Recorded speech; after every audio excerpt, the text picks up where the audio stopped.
Vy ste prijali nezákonné uznesenie a stiahli ste z vedenia schôdze predsedajúceho, v danom prípade moju osobu. To znamená, teraz je patová situácia. Vyjadril sa k tomu okresný prokurátor, ja požiadam potom pána hlavného kontrolóra, aby to rozobral. Okresný prokurátor sa vyjadril, že k rokovaciemu poriadku sa nevyjadruje. Je to interná smernica mesta. Konanie sa nedá označiť ako protizákonné. Neporušil sa nejaký zákon. Takže, dámy a páni, ja môžem pokračovať jedine v tom prípade, ak zrušíte toto uznesenie. Ak nezrušíte, bohužiaľ odovzdávam slovo, ako uznáte za vhodné, zrejme pánovi Juhasovi, ale verte, nemôžete pokračovať, lebo to je protizákonné. Mohli sme pokračovať. Zákon 369/1990 nehovorí, kedy môžeme odobrať vedenie schôdze, ale kedy musíme. Záležitosti okolo rokovania má riešiť rokovací poriadok, ktorý je nedostatočný a preto sme navrhli jeho aktualizáciu. Tento rozpočet ste predložili, k čomu sme sa ešte vôbec nikto nevyjadrili. Nevyjadrili sa jednotlivé komisie? Komisie sa k návrhu rozpočtu vyjadrili. Komisie sa nemusia vyjadrovať k jednotlivým pozmeňovacím návrhom. Viem, že polovica vašich návrhov je protizákonná a nerealizovateľná. Ani jeden z našich návrhov neporušuje zákon. Realizácia návrhov je na výkone primátora a nie poslancov. Ak nedokáže realizovať naše návrhy, otvára sa otázka, je tento človek na správnom poste? Však som dostal 5100 hlasov, možno viac ako všetci vy urýchlovači. Súčet hlasov poslancov na odvážme sa zrýchliť je 5987. Súčet hlasov aj s ostatnými predkladateľmi pozmeňovacieho návrhu je 9297, čo je skoro dvojnásobok toho, čo má primátor. Chcem by som sa opýtať pána hlavného kontrolóra. Dámy a páni, v zmysle rozpočtu, čo vyhotovilo VUC VBSK na základe projektovej dokumentácie, prebudovanie tejto budovy v roku 2006 stálo 6,5 milióna eur.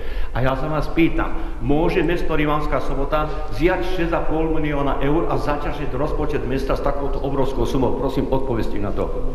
Prosím, jednoznačne povedzte mi. Takže stanovisko pána hlavného kontrolóra nemôže. Dámy a páni, máme 29,6% úverové zaťaženie mesta Rimavskej Soboty. Ak by sme zobrali, pán Bielak mi to môže potvrdiť, ideme do nútenej správy. Štátny fond rozvoja bývania má špeciálny produkt na budovanie domova dôchodcov. Takýto úver sa ani nezapočítava do úverového zaťaženia mesta a nie ešte to, že by dostal mesto pod nútenú správu. Na druhej strane sa stretávame s problémami zákona 448 z roku 2008, že môžeme ísť do počtu 40 ľudí. A v zákone sa hovorí, že cirka vytvoríme tam 20 pracovných príležitostí. Pán Valo, ak ste minule hovorili, že 100 ľudí, nie je to pravda? Skrátka, dámy a páni, uvedomte si jednu vec. Nie je možné v týchto objektoch domov mládeže vytvoriť domov dôchodcov a sociálnych služieb. Nie je možné. Je to možné vytvoriť, ak sa na to pozerá optikou, že to chceme urobiť. Zákon dáva dostatok možností na to, ako to vybudovať. Už to konečne pochopte. Jediná možnosť je vybudovať byty pre mladé rodiny s deťmi.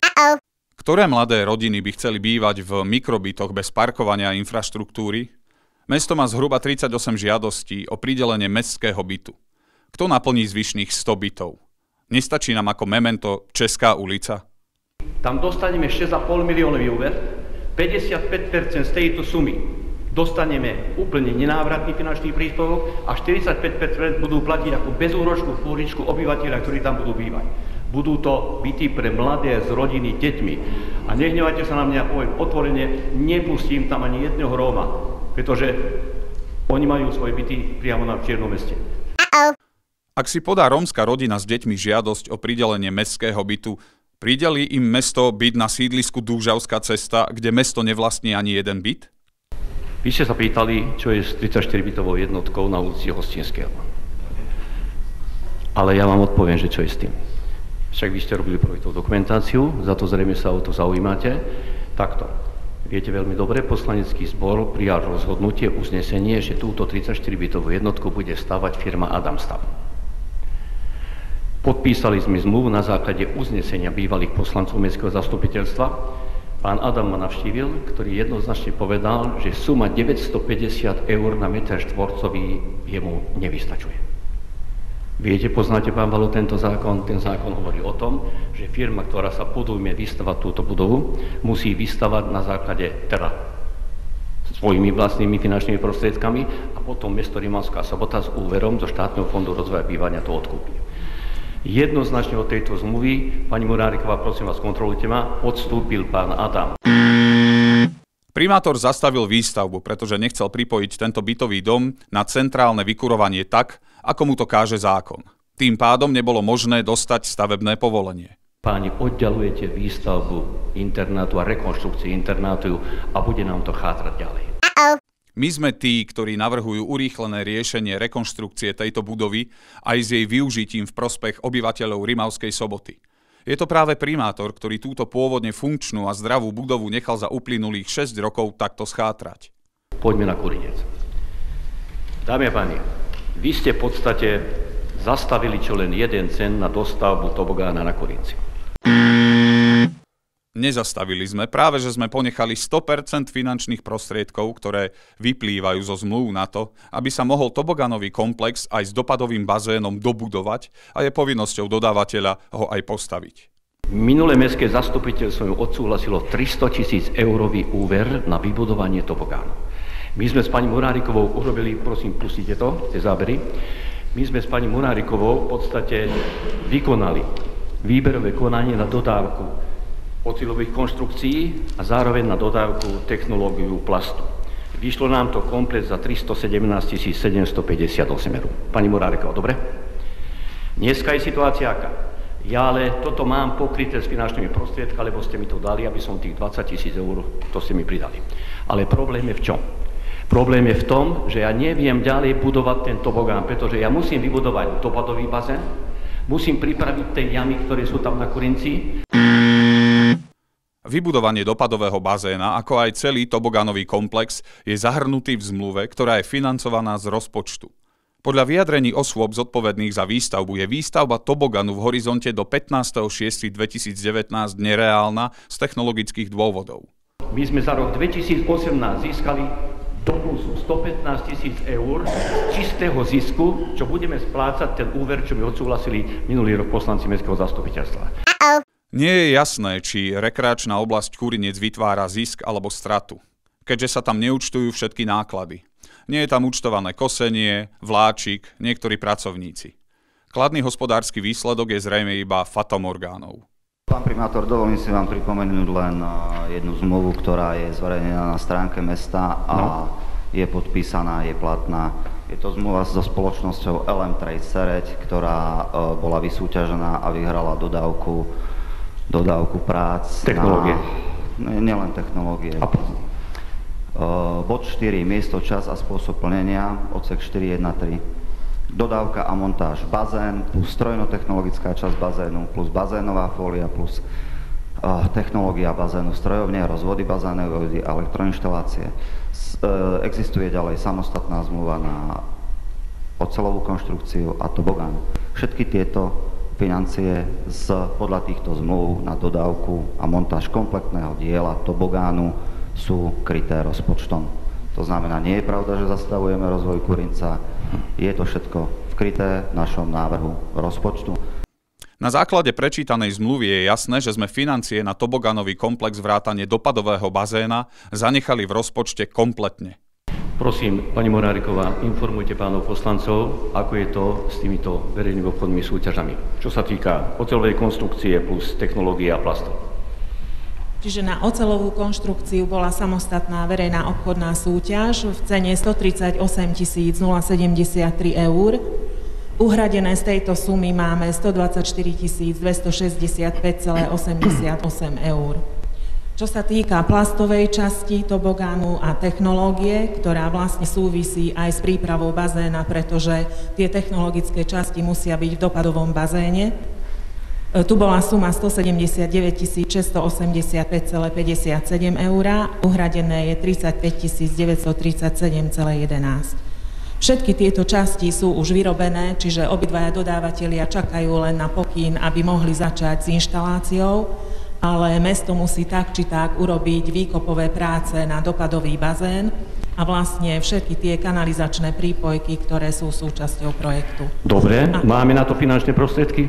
Momentálne v rozpočte sú finančné prostriedky len na vykrytie zazmluvnených finančných prostriedkov, čiže na samotné práce obslužné, ktoré sú betónové práce a bazén.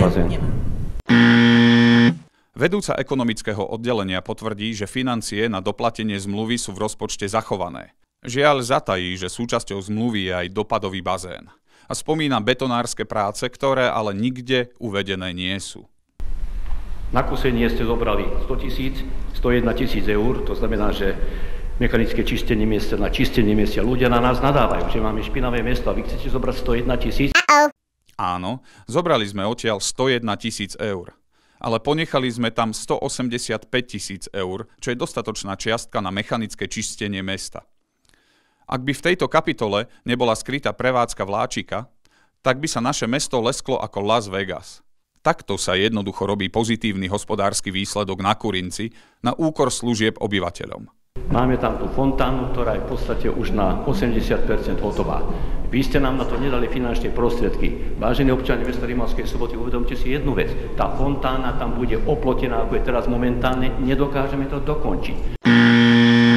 Všetky prostriedky na dofinancovanie nezmyselnej fontánky sú v rozpočte zachované.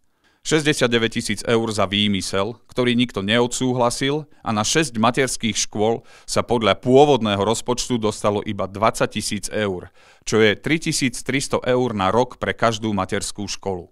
Pán Baba, trváte na pasportizáciu. Ja som urobil za posledné 3 roky, 4 roky 168 ulic. Pani Murárko, opravte, ak sa... V celej Rimavskej Sobote je spolu s mestskými časťami a pustatinami 122 ulic. Takže 16 za, to znamená, že ste ukončili rozpravu. Samozrejme vec, môžete prijať akékoľvek uznesenie, teraz vám prehlasujem, toto nepodpíšem. Primátor na predchádzajúcom zastupiteľstve viackrát prehlásil, že podpíše čokoľvek, čo poslanci schvália, keďže je to rozpočet poslancov a nie primátora a mestského úradu. Stanovisko hlavného kontrolóra bolo vypracované návrhu rozpočtu, pôvodnému návrhu rozpočtu. Takže to, čo máte vlastne v materiáloch, je pôvodnému návrhu. Zákon neprikladá nejak povinnosť hlavnému kontrolóru každej zmene sa vyjadriť. Ďakujem pekne. Samozrejme, takže pán hlavný kontrolór podporuje prijatie rozpočtu, toho rozpočtu, čo predložilo vedenie mesta, teda ja. Primátor zbytočne vyzval kontrolóra, aby sa vyjadril k nášmu návrhu rozpočtu, ktorý jasne potvrdil, že sa k nemu vyjadrovať nemusí. A primátor z toho usúdil, že kontrolór podporuje pôvodný rozpočet. Nech sa páči, hlasujte za najzávažnejší zákon roka 2019 za rozpočet mesta Rimavskej Soboty. Prosím, hlasujte.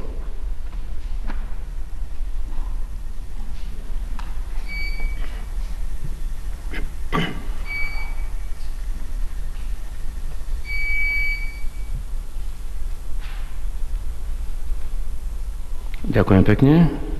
Takže 14 za, proti 1, zdržal sa 3, nehlasoval 1. Konštatujem, že rozpočet ste prijali. Teraz vám prehlasujem, že nepodpíšem to rozpočet. 14 poslancov hlasovalo za prijatie rozpočtu a iba 1 proti. Viceprimátor.